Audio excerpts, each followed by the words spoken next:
तरीके से वो कानून आज तक लागू है। नगर पालिका कानून नहीं लागू हो सकता, व्यवस्था नहीं चला सकता है, हमारा जमीन लूटा जा रहा है। यही बीजेपी ने असंवैधानिक तरीके से कानूनों को झारखंड में बनाया हमारा जमीन लूटने के लिए।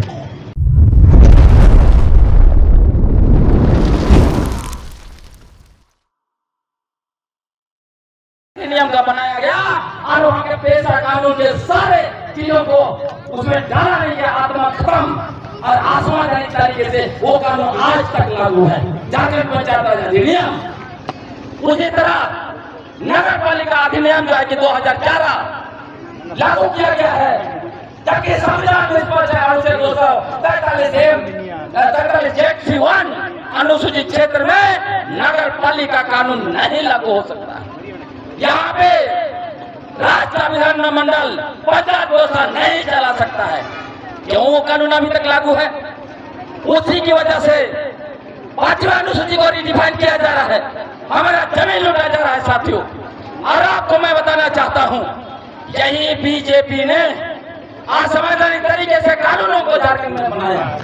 उसके बाद 2014 में लाइन बैक ने हमारा जमीन लूटने के लिए हमारे पूर्वजों के खून से लिखे गए दस्तावेज, सीएटी और एसपीटी कानून कोई मामूली कागज नहीं है, ये हमारे नेताओं को समझना होगा।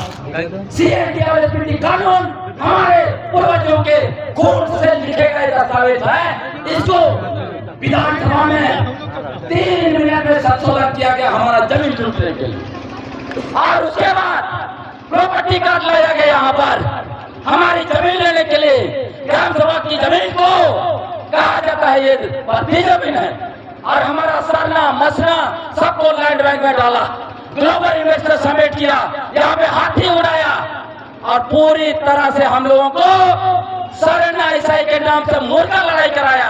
हम लोग मुर्गा लड़ाई करते रहे और लोग हमारे जमीन पर अपना इमारत बड़ा बड़ा बिल्डिंग खड़ा करते रहा। ये लोग हमारे पहाड़ों पर क्रशर लगा लगा के हमारे पहाड़ को उजाड़ते रहे, हमारे नदियों से ये लोग पानी चुराते रहे। और जब हम लोग मुर्गा लड़ाई खत्म किए तब देख रहे हम लोग तो सब लूट गए। इसीलिए हम लोगों ने प्राण दिया, भाजपा को उखाड़ के फेंक देंगे, और हम लोगों ने उखाड़ के फेंक दिया। और 2024 का चुनाव में भी हम लोगों ने आदिवासी इलाका का एक भी सीट नहीं दिया, उनको एक मिला वो भी इधर का ही है। क्यों दिया? क्योंकि हम लोग एक उम्मीद में थे कि आपको सरकार जो है हमारी जल जंगल जमीन को बचाएगी। हम लोगों को उम्मीद था कि आपको सरकार पेशा कानून लागू करेगी, क्योंकि इन लोगों ने वादा किया था कि हमारी सरकार दोबारा आएगी तो हम पेशा कानून 1996 को लागू करेंगे। हम लोगों को पूछना चाहिए कौन सी ऐसी ताकत है जो इन लोगों को पेशा कानून लागू करने नहीं दे रहा है? कौन सी ताकत है जो सीएटी एक्ट लागू करने नहीं देता है? कौन सी ऐसी ताकत है जो हमारी जमीन बचाने नहीं देता है? क्या कर्रा का सीओ मुख्यमंत्री से ज्यादा ताकतवर हो गया? क्या कर्रा का सीओ यहाँ जो है मंत्रियों से ज्यादा ताकतवर हो गया? क्यों? जब यहाँ कर्रा के लोग विगत कई वर्षों से लड़ रहे हैं, एक सीओ को क्यों नहीं हटाया जा रहा है? इसका हम लोग को जवाब चाहिए। क्यों ऐसा होता है? जब आदिवासी लोग थाना में जाते हैं केस करने के लिए कि फलाना आदमी हमारा जमीन ले रहा है, तो जो है कि केस नहीं होता है कारा थाना में। और केस कितना होता है? जब वही जमीन दलाल आदिवासियों के पास के खिलाफ केस करने जाता है कारा थाना में, तो वो केस तुरंत हो जाता है। कौन सी ताकत है अबुआ सरकार में जो है कि थानेदार यहाँ पे सबसे शक्तिशाली हो रहा है, यहाँ के सीओ सबसे शक्तिशाली हो रहा है, और जो अबुआ सरकार चला रहे हैं उन नेताओं को लड़ाई करना पड़ रहा है, सरकार में बैठना पड़ रहा है। तो क्या हम लोग को इस सरकार को उखाड़ना होगा? क्या हम लोग को दूसरी सरकार चाहिए? हम लोग को साथियों जवाब होना होगा।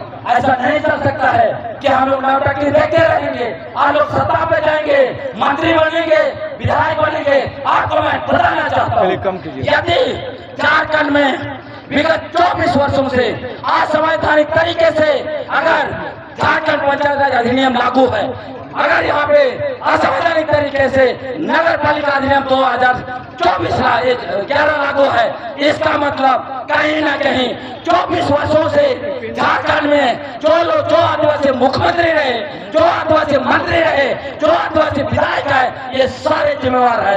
इसलिए उनको जवाब देना पड़ेगा। आप हमारा जमीन बचाएंगे या आप त्रिकोणों के साथ खड़े हैं? अभी हम लोगों को अच्छा लगता है, आप हमारे साथ नहीं हैं, आप त्रिकोणों के साथ खड़े हैं। इसलिए यदि 1 महीना के अंदर पेशा कानून लागू नहीं होता है, सीओ यहाँ से नहीं आता है, थाना में हमारा जाके FIR दर्ज नहीं होता है, SC/ST एक की तरह नहीं होता है, तो हम लोग मोराबादी कुछ करेंगे ना लोग, हम लोग मोराबादी कुछ करेंगे। अब वो सरकार हमारी सरकार है, वो सरकार को उखाड़ने के लिए हम लोग नहीं आ रहे। वो सरकार वो हमारा बाप है, उसको हम लोगों ने बैठाया है, हम उसको बताना चाहते हैं। हम आपके बच्चे हैं, आपको सुनना पड़ेगा। अगर माँ बाप बच्चा पैदा करता है, माँ को दूध मांगता है, बच्चा नहीं देता है, माँ के खिलाफ में बोलता है, उसको थोड़ा बहुत तपाजा में लगा देता है छोटा बच्चा, इसका मतलब ये नहीं समझा जाना चाहिए कि वो माँ के खिलाफ है। हम लोग भी आंदोलन कर रहे हैं, तो ये नहीं समझा जाना चाहिए हम अबुआ सरकार के खिलाफ है। आपने वादा किया है, आपको हमने सत्ता में बैठाया है, आप हम चाहते हैं आप हमारी जगह जमीन को बचाइए, आप पेशा कानून लागू कीजिए, लाइन में हटाइए और 32 का खतरा के आधार पर स्थानीय नीति बढ़ाइए। बहुत बहुत धन्यवाद।